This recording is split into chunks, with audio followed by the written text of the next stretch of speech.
الحمد للہ رب العالمین والصلاة والسلام علی رسولہ النبی الکریم واصحابہ اجمعین برحمتک یا ارحم الراحمین اما بعد السلام علیکم ورحمۃ اللہ وبرکاتہ۔ ربی زدنی علما وارزقنی فہما، رب اشرح لی صدری ویسر لی امری واحلل عقدۃ من لسانی یفقہوا قولی، آمین یا رب العالمین۔ الحمدللہ، اللہ کا احسان ہے کہ ہم رمضان کے آخری دن میں داخل ہو چکے ہیں۔ آج آخری رمضان ہے اور الحمدللہ آخری پارے کے عملی نکات کو لے کر آپ کی خدمت میں حاضر ہوں۔ سورہ نبا جو پہلا سورہ ہے 30ویں پارے کا، عما یتساءلون کا، اس میں اللہ تعالیٰ فرماتے ہیں فیصلے کا دن یقیناً اپنے مقررہ وقت پر آ کر رہے گا۔ اس روز نافرمانی کرنے والوں کو دوزخ میں ڈالا جائے گا، جہاں ان کے جرم کے موافق ان کو سخت عذاب دیا جائے گا اور کھولتا ہوا پانی اور پیپ جیسی بدبودار چیز پینے کے لیے دی جائے گی۔ اللہ کی نافرمانی سے بچیں۔ پھر اللہ تعالیٰ فرما رہے آج ہر شخص کے لیے موقع ہے کہ اس دن کے لیے سرمایہ جمع کر لے، حسب قدرت کوشش کریں۔ سورہ نازیات شروع ہوتا ہے، رسول خدا کو جھٹلانے کا انجام جو فرعون دیکھ چکا ہے، اس سے عبرت حاصل کرو۔ جو شخص اس دنیا میں خواہشات کا غلام بنا رہا اور دنیاوی زندگی پر رچ گیا، اس کا ٹھکانہ دوزخ ہوگا، اور جس نے اللہ کے سامنے اپنے اعمال کی جواب دہی سے ڈرتے ہوئے دل کی خواہشات کو، اپنے نفس کو اس سے پاک رکھا، اس کا ٹھکانہ جنت ہوگا۔ نصیحت پکڑیں۔ سورہ عبس، اللہ تعالیٰ نبی کریم صلی اللہ علیہ وسلم کو مخاطب فرما کر کہتے ہیں، آپ صلی اللہ علیہ وسلم ان مغرور لوگوں کو جو دعوت حق سے بے پرواہی برت رہے ہیں سمجھانے میں اتنے درد سری نہ کریں کہ ان غریب مسلمانوں کی جو آپ صلی اللہ علیہ وسلم کی دعوت پر ایمان لائے ہیں تعلیم و تربیت میں کمی ہو جائے۔ یعنی مغرور جو دعوت حق سے بے پرواہی برت رہا ہے، اس کے مقابل غریب مسلمان جو دینی تعلیم و تربیت کی تڑپ رکھتا ہے، اس کو اہمیت دینی چاہیے۔ سورہ تکویر، قیامت کا منظر اور حشر کا نقشہ کھینچا گیا اس میں۔ ایک روز ایسا آنے والا ہے جب کہ سورج بے نور ہو جائے گا، ستارے بکھر جائیں گے، پہاڑ زمین سے اکھڑ جائیں گے، لوگوں کو اپنی عزیز ترین چیز کا بھی ہوش نہ رہے گا، جنگلوں کے جانور بدحواس ہو کر اکٹھے ہو جائیں گے، انسانوں کو دوبارہ زندہ کیا جائے گا اور ان کے نام اعمال کھولے جائیں گے، جرائم کی باز پرس ہوگی، دوزخ و جنت نظروں کے سامنے ہوں گے۔ اس وقت ہر شخص سے جرائم کی باز پرس ہوگی، اس وقت ہر شخص کو معلوم ہو جائے گا کہ اس نے کیا کما کر لایا ہے۔ تو وہ دن آنے سے پہلے اچھی تیاری کر لیں۔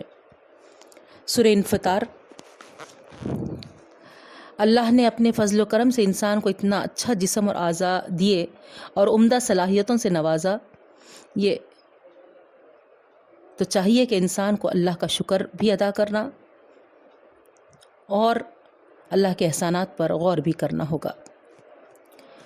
سورہ مطففین، سچی اور مستقل دیانتداری صرف اللہ کے خوف اور آخرت پر یقین ہی سے پیدا ہوتی ہے۔ تباہی ہے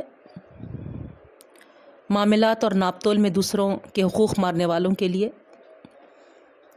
تو معاملات میں درست رہیں، ڈنڈی نہ ماریں، بندوں کے حقوق صحیح ادا کریں۔ سورہ انشقاق، اے انسان، تجھے شعور ہو یا نہ ہو، تو چار و ناچار اس منزل کی طرف چلا جا رہا ہے جہاں تجھے اپنے رب کے آگے پیش ہونا ہے، ہوش کے ناخن لینا ہے۔ ایک ایک دن ہمارا کم ہوتا چلا جا رہا ہے۔ اپنی زندگی کی قدر کریں اور آخرت کی تیاری کریں۔ سورہ بروج، نافرمان اپنی طاقت اور لشکروں کے ضام میں ہیں تو ان کو معلوم ہونا چاہیے کہ ان سے بڑی طاقت اور جتھے فرعون اور نمرود کے پاس بھی تھے۔ ان کے انجام سے عبرت حاصل کرو اور اپنے کرتوت سے باز آ جاؤ۔ پھر سورہ طارق، اس میں انسان کے مرنے کے بعد خدا کے سامنے حاضر ہونا، اس کے تعلق سے بات بیان کی گئی ہے بہنوں۔ تو انسان کو اپنے رب العالمین کے سامنے حضور حاضر ہونا ہے، تو پھر چاہیے کہ یہاں جو مہلت ملی ہے اس کو صحیح استعمال میں لائیں۔ پھر سورہ اعلیٰ، جو عقائد، اخلاق اور اعمال کی پاکیزگی اختیار کریں گے اور اپنے رب کا نام یاد کر کے نماز پڑھیں گے وہی کامیاب ہوں گے۔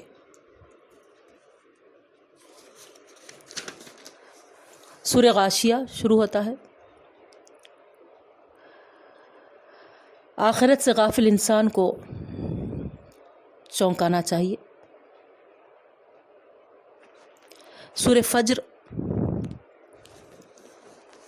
جن انسانوں نے دنیا میں پورے اطمینان قلب کے ساتھ حق بات کو قبول کیا ہوگا، خدا ان سے راضی ہوگا اور وہ اللہ کے عطا کردہ اجر سے راضی ہوں گے۔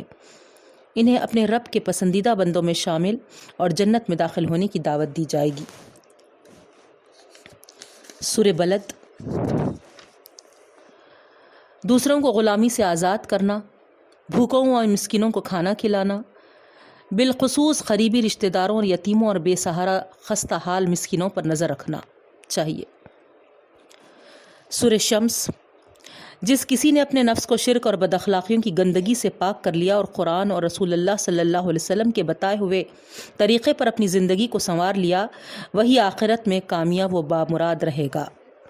سورۃ اللیل، اللہ تعالیٰ کے دیے ہوئے مال میں سے اللہ اور اس کے بندوں کے حقوق ادا کرنا اور اللہ کی مخلوق کے لیے بھلائی کے کاموں میں صرف کرنا، اپنی زندگی کے ہر شعبے میں ان کاموں سے پرہیز کرتے رہنا جو اللہ کی ناراضگی کا موجب ہوتی ہے، اللہ اور آخرت اور رسالت پر اتنا یقین رکھنا کہ اس کی بتائی ہوئی ہر ہدایت پر عمل کرنے کے لیے آمادہ رہنا۔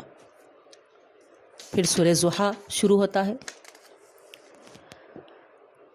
اللہ تعالیٰ فرماتے ہیں، کسی یتیم پر سختی نہ کرو، کسی مانگنے والے کو نہ جھڑکو اور اللہ کی نعمتوں کا ذکر اور اظہار کرو۔ مومن کو چاہیے کہ اللہ تعالیٰ کے احسانات پر غور کرتا رہے اور زبان و عمل سے ان کا شکر ادا کرتا رہے۔ سورہ الم نشرح، اپنے فارغ وقت میں عبادت کی مشقت میں لگ جائیے اور اپنے رب کی طرف متوجہ ہو جائیے۔ اللہ کے رسول صلی اللہ علیہ وسلم کو مخاطب ہو کر اللہ تعالیٰ ہمارے لیے بھی یہی ہدایت دیتے ہیں۔ سورہ 3، اپنے وفادار بندوں کو اللہ تعالیٰ نعمتوں سے سرفراز کرے گا اور نافرمانوں کو سزا دے گا، سو اللہ تعالیٰ کی وفادار بندے بنتے رہیں۔ سورہ علق، ہر نیک کام کو شروع کرتے وقت اللہ کا نام لیا کرو۔ اگر تم اللہ کا قرب چاہتے ہو تو اپنا سر نیاز صرف اللہ کے سامنے جھکاؤ اور اس کی خوشنودی اور قرب حاصل کرو۔ سورہ قدر، ہر مومن کے لیے خیر و برکت کی رات اللہ تعالیٰ اس لیلۃ القدر میں رکھے ہیں، تو اللہ تعالیٰ سے دعا ہے کہ اللہ تعالیٰ ہم کو لیلۃ القدر سے ملا دے۔ پھر سورہ بینہ، ایسے لوگوں کو جہنم میں ڈال دیا جائے گا جو اللہ کے حقوق اور بندوں کے حقوق نہیں پہچانتے ہیں۔ اسی لیے ہر طرف سے کٹ کر اور بالکل یکسو ہو کر صرف اللہ کی اطاعت کرو اور اس کے بندوں کے حقوق پہچانو۔ پھر سورہ زلزال شروع ہوتا ہے۔ اعمال کی پیشی ایسے مکمل ہوگی کہ ذرہ برابر نیکی کا پھل اور اس کے سامنے آئے گا اور ذرہ برابر برائی کی سزا بھی اس کی سامنے آئے گی۔ چھوٹی نیکی سمجھ کر چھوڑنا نہیں چاہیے اور برائی کو ہلکی سمجھ کر اعمال نامے میں درج نہیں کرا لینا چاہیے۔ پھر سورہ عادیات ہے۔ مال و دولت کی محبت میں اندھا ہو کر اللہ کی نافرمانی کرتا ہے انسان، سو مال و دولت میں اندھے نہ ہوں۔ سورہ قاریہ، اس روز کامیابی کا مدار صرف اپنی ایسی کمائی کے ساتھ ہوگا جو انسان دنیا کی زندگی میں اپنے ساتھ کما کر لایا ہے، سو اپنی ایسی کمائی کر لیں جو وہاں پر کامیابی کے ضامن ہوں۔ سورہ تکاثر، دنیا پرستی کا برا انجام بتایا گیا ہے۔ اصل حقیقت پہلی بار اس کے سامنے موت کے وقت آتی ہے، اس کے بعد پھر قبر میں اور اس کے بعد حشر میں ساری باتیں کھل کر سامنے آ جائیں گی۔ وہ وقت یقیناً آنے والا ہے جب تم اپنے برے انجام کو یعنی دوزخ کو خود اپنی آنکھوں سے دیکھ لو گے، جو تمہاری غفلت کا نتیجہ ہوگی۔ ایسی غفلت میں جو چیزیں ہم کو ڈالتی ہیں ان سے ہم بچنے والے بنے بہنوں۔ پھر سورہ عصر، ایمان لانا، نیک عمل کرنا، ایک دوسروں کو حق کی نصیحت کرنا، حق کی راہ میں جو مشکلات پیش آئیں ان کا صبر و ثبات کے ساتھ مقابلہ کرنا اور دوسروں کو بھی اس کی تاکید کرتے رہنا۔ سورہ ہمزہ، اشارہ بازیاں اور عیب جوئی سے بچنے، مال جمع کرنے اور گن گن کر رکھنے سے منع کیا گیا ہے، ہم کو بچنا چاہیے۔ سورہ فیل، یہاں پر وہ واقعہ ہم کو ہاتھی والوں کا یہ یاد دلاتا ہے کہ اللہ کی تائید ہمیشہ حق کے ساتھ رہتی ہے۔ جس طرح اس نے کعبے کو بچایا اسی طرح دین اسلام کو غالب کرے گا۔ پھر سورہ قریش، اس سورہ میں اللہ تعالیٰ نے اہل قریش کو یاد دلایا ہے کہ جس مقدس گھر کی برکت کی وجہ سے تم کو یہ آسانیاں اور روزی مل رہی ہے، سو پس اس کی عبادت کرنی چاہیے۔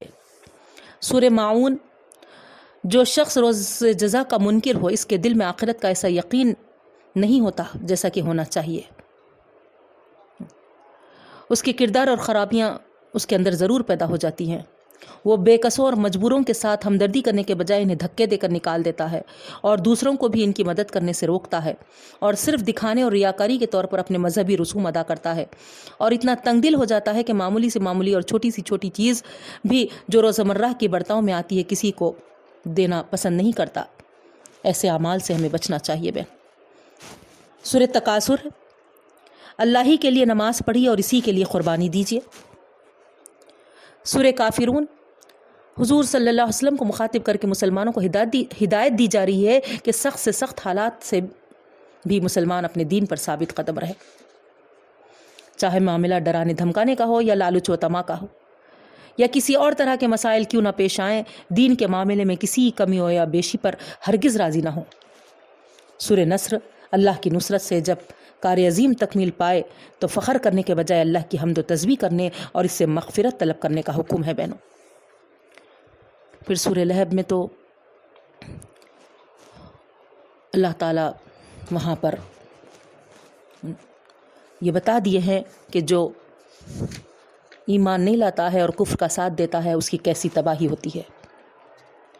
پھر سورہ اخلاص ہے، توحید کی تعلیم دی گئی اس میں۔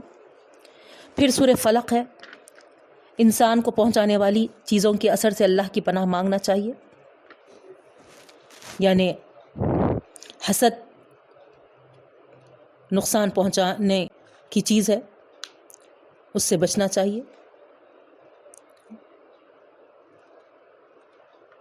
حاسدوں کے حسد سے، گنڈے تعویذ اور جادوگروں کے اثر سے، اندھیری رات میں جتنی قسم کی برائیاں انسان کو پہنچ سکتی ہیں ان کی برائی سے، اور ان تمام چیزوں کی برائی سے جن کو اللہ نے پیدا کیا ہے، چاہے ظاہر ہو یا پوشیدہ ہو۔ اسی طریقے سے آخری سورہ ناس ہے بہنوں، اس میں بھی نقصان پہنچانے والی چیزوں کے شر سے پناہ مانگنا جو خود انسان کے اندر پائی جاتی ہیں، اس کی تعلیم ہم کو دی گئی ہے۔ اللہ تعالیٰ سے دعا کرتی ہوں اللہ رب العالمین قبول فرمائے اور ہم کو عمل کی توفیق عطا فرمائے۔ وآخر دعوانا ان الحمد للہ رب العالمین۔ السلام علیکم ورحمۃ اللہ وبرکاتہ۔